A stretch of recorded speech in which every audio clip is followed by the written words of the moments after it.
kemuliaan. Ya, kalau kita tidak mengerti isi hati Tuhan, kalau kita tidak mengerti ya apa maksud Tuhan, maka kita tidak akan pernah bisa berdamai dengan keadaan kita, penderitaan kita, bahkan dengan diri kita sendiri, apalagi dengan Tuhan. Tapi ketika kita ini sungguh-sungguh mengenali, iya, langsung saja firman Tuhan hari ini terambil dari Efesus pasal yang ketiga. Efesus pasal yang ketiga mulai dengan ayat yang ke-12 dan ayat yang ke-13. Efesus 3:12, di dalam Dia kita beroleh keberanian dan jalan masuk kepada Allah dengan penuh kepercayaan oleh iman kita kepadanya.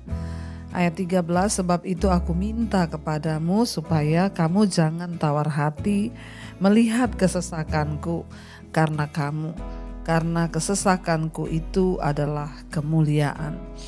Saudara, surat ini ditulis oleh Rasul Paulus untuk jemaat yang ada di Efesus.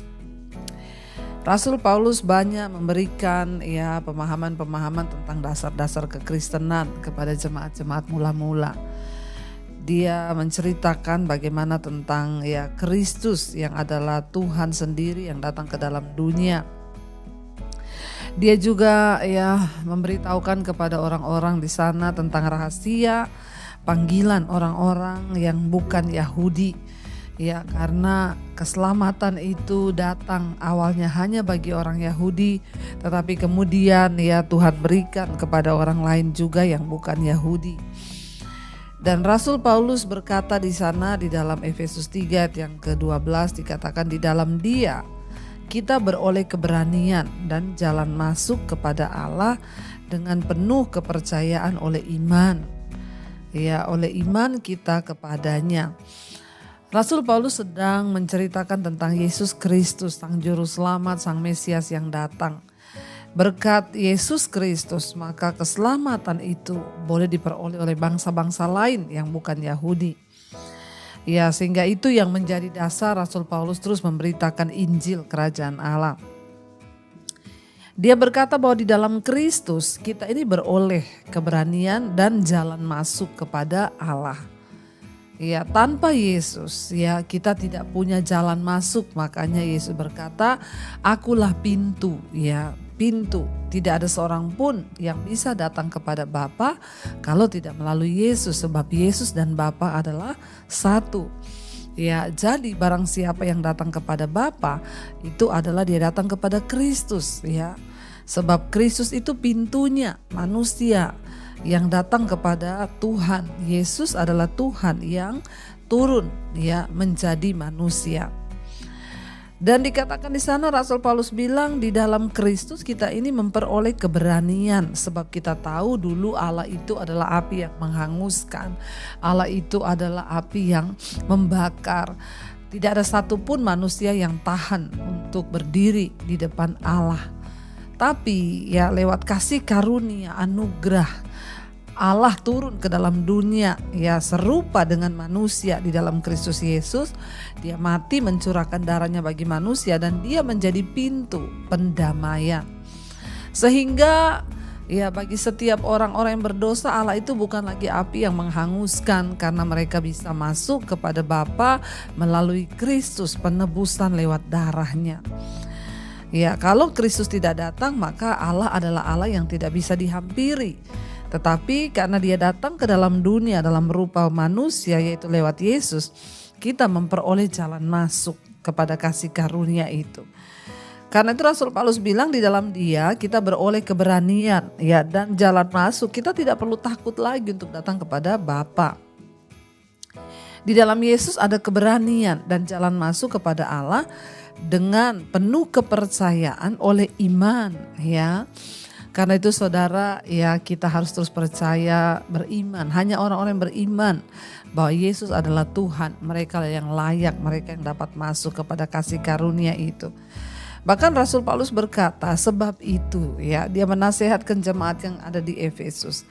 Karena kita ini dipanggil untuk percaya kepada Kristus. Sebab itu aku meminta kepadamu supaya kamu jangan tawar hati melihat kesesakanku karena kesesakanku itu adalah kemuliaanmu. Kita tahu dalam pelayanan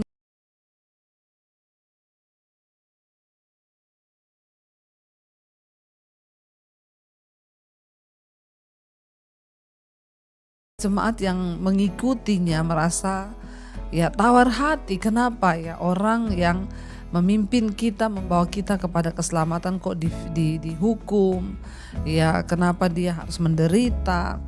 Ya Rasul Paulus bilang kepada mereka, jangan kamu tawar hati melihat kesesakanku karena kamu. Ya karena Injil ya yang diberitakan, dia harus mengalami banyak aniaya. Karena Rasul Paulus berkata kepada mereka, karena kesesakanku ini adalah kemuliaanmu. Saudara, ya kita bersyukur kita bisa belajar dari Rasul Paulus bagaimana hidupnya diubahkan ketika dia berjumpa dengan Tuhan Yesus. Ya, Sang Juru Selamat, Sang Penebus itu. Dan lewat hidupnya, yang tadinya dia seorang pembunuh, dia menganiaya jemaat. Ya, dia berbalik menjadi orang yang kemudian berapi-api memberitakan Injil Kerajaan Allah. Membawa berita tentang keselamatan itu kepada semua orang. Walaupun pada akhirnya dia menderita, dia dipenjara, tetapi dia berkata, jangan kamu tawar hati, sebab kesesakanku ini yaitu adalah kemuliaanmu. Saudara, ya biarlah kita belajar hari-hari ini menjadi seperti Yesus. Tentunya Rasul Paulus juga belajar dari Kristus yang rela menderita. Ya biarlah ya mungkin hari ini kita sedang ada dalam penderitaan. Kita menderita ya karena kita difitnah, disakiti, dianiaya oleh orang-orang terdekat, siapapun itu, mungkin mertua, orang tua, suami, saudara ipar, ya bos atau teman kita atau siapapun. Pandanglah itu sebagai satu kemuliaan. Ya, ketika kita ini sungguh-sungguh percaya kepada Yesus, kita menerima anugerah di dalam Dia, maka kita dimampukan untuk melihat setiap penderitaan kita itu sebagai satu kemuliaan. Ya, mari kita boleh terus ya meminta kepada Tuhan agar kita ini semua diberikan hati yang rela menderita. Hanya orang-orang yang rela menderita, yang mengerti ya akan maksud Tuhan, hanya orang-orang yang ya tahu akan rencana Tuhan, mereka lah yang dapat berkata bahwa penderitaan itu adalah sebuah kemuliaan. Ya kalau kita tidak mengerti isi hati Tuhan, kalau kita tidak mengerti ya apa maksud Tuhan, maka kita tidak akan pernah bisa berdamai dengan keadaan kita, penderitaan kita, bahkan dengan diri kita sendiri, apalagi dengan Tuhan.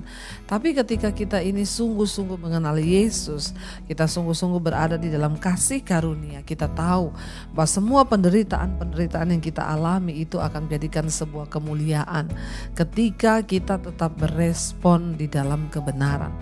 Pandanglah semua persoalan, tantangan dan ujian hidup ini adalah sebuah kemuliaan yang akan kita terima, kemuliaan yang akan membawa kita kepada kemenangan demi kemenangan. Saya berdoa biar kita semua tetap kuat di hari terakhir ini. Ada banyak tantangan, banyak persoalan, biarlah itu kita pandang sebagai kemuliaan yang akan membawa kita di dalam perkenanan